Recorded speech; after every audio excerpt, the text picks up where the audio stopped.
Қайырлы күн, жұмыс барысы сіздермен лайфхакпен бөліскім келіп тұр. Осы стептердің көмегі маған өте қатты тиіп жатыр. Себебі осылай складка істеген кезде мен бәрін өлшеп инемен қадап алып жүретінмін.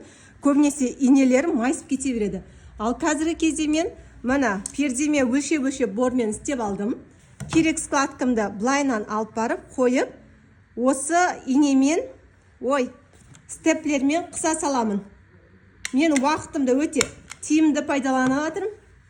Бұл асты степлердің екі бетке былайынан ішке қарай қысқамайды, бұл қайта жанға қарай былайынан тұрады. Ол дегеніміз бұның сондай насаткасы бар.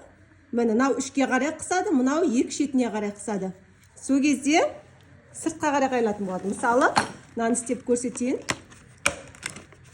Мына сыртқа қарай қайырылды.